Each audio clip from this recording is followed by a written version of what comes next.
Have you ever eaten these two ultra-common Chinese dishes, mapo tofu over rice and tomato and egg stir-fry? They are dishes I make every single week. You can find all the ingredients in any regular US grocery store. They are so ordinary that for a lot of Chinese kids, the first dish they've ever learned to cook is tomato and egg. That's how basic they are. But if you slow down and really look at them, something interesting appears. Western food and Chinese food were never trying to solve the same problem. One system thinks in terms of input, maximum nutrition, maximum efficiency. The other thinks in terms of survival.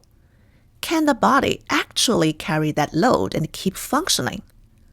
So, when we judge Western food by Chinese standards or mock Chinese food using Western logic, we are making the same mistake, asking a system to answer a question it was never designed to solve. If you want to take the strength of both, the question at the table changes. Yes, you ask, is there enough protein? And also, you add one more question. How can I help my body actually work with that protein? Now, let's start with mapo tofu over rice. A bowl of white rice topped with tofu. That's it. Cheap carbs, cheap protein, nothing special. Some people even go a step further and say, just skip the rice. It's empty calories anyway.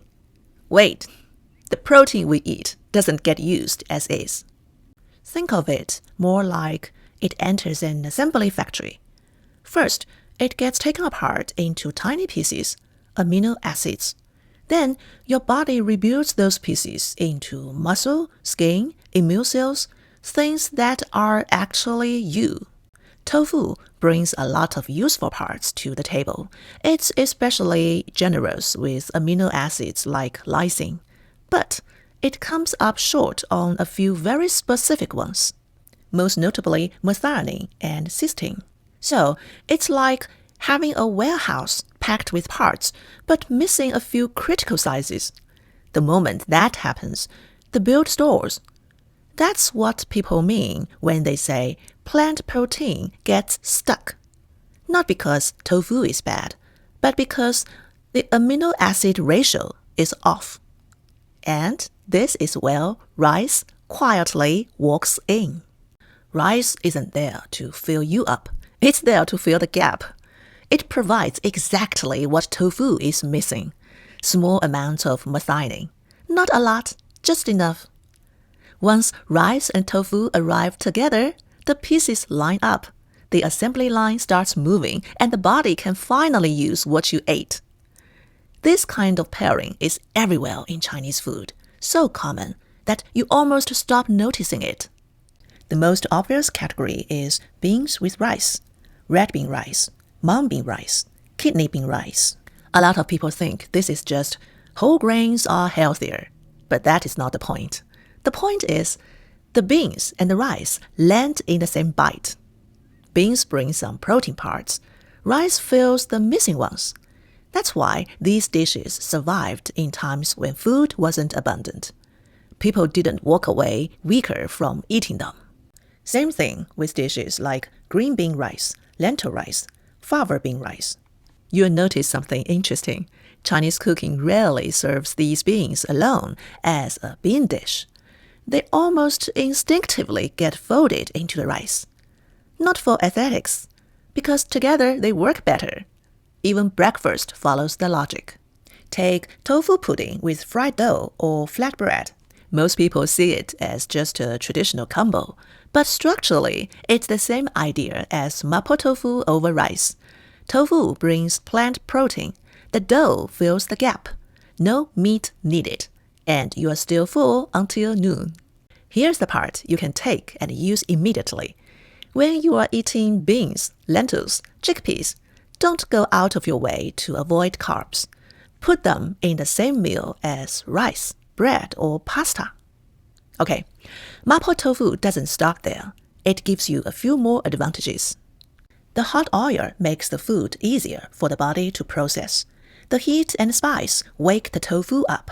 So it's not bland, not something you have to force yourself to eat. You actually want it. If there's a little bit of ground meat mixed in, that's like adding universal spare parts. Amino acids the body can use anywhere, making the whole system run smoother. Well, like mapo tofu over rice, Western food actually has the similar logic. It just doesn't get talked about that way. Think about Southern Italy's pasta with white beans, Middle Eastern hummus with pita, or Latin American black beans with corn tortillas. In many Western contexts, these dishes get labeled as poor people food or old-fashioned. But in Chinese food, this logic didn't get pushed to margins. It became the mainstream. Now, let's look at the second dish, tomato and egg stir-fry. This one solves a completely different problem. Eggs are already an excellent protein source. The pieces are all there. Nutritionally, eggs are not lacking. But a lot of people have the same experience when they eat eggs on their own. They feel heavy, stuffed, even a little bit uncomfortable afterwards. That's not in your head. It's your body saying, this protein just arrived a little bit too directly. This is where the tomato comes in. It's there to make the protein easier to live with. The acidity wakes up digestion. The water content and fiber create a buffer. And oil used in cooking helps the body actually catch what's in the egg. So what you end up with isn't egg plus tomato. It's a dish the body actually welcomes. On many Western plates, protein naturally sits at the center. A fried egg, a chicken breast, a steak. There are usually sides, of course, but culturally, those sides are often thought of as flavor or balance, not necessarily as part of how the body processes protein itself. In Chinese cooking, eggs almost never show up alone as the main character. Potatoes and eggs share the plate. The ratio matters, often 1:1, or 1 part potato to 2 parts egg. Now, some people will say, I eat salad with my steak. That's great. But look again. Is that salad mostly vegetables? Light, clean, simple? Or is it loaded with cheese, nuts, bacon bits, croutons, and high sugar, high oil dressing? If it is the second one, that's not a buffer. That's another main dish. So here's a very simple way to check your meal. When you are sitting in front of a big piece of protein, just take a moment to notice what else is on the plate. A few decorative vegetables or something that can actually walk with it through the whole process.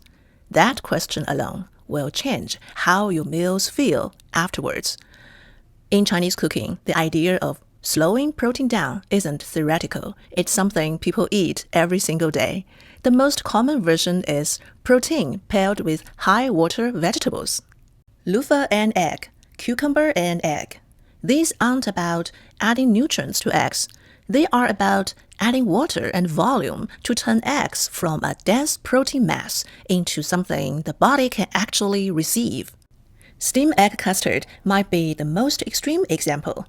Instead of serving eggs as a firm fried block, Chinese cooking adds water to stretch the egg, soften it, and slow the experience down.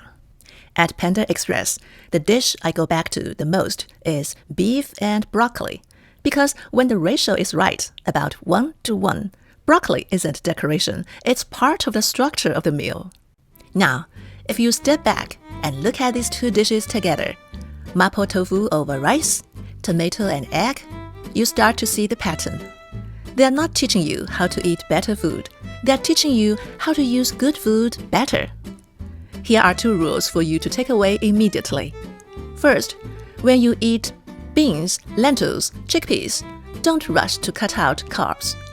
Second, when you are facing a big fried egg, a whole chicken breast, or a steak, pause and look at your plate. Is there anything else there that's designed to support how your body processes the protein? Alright, thank you so much for watching Su Talk.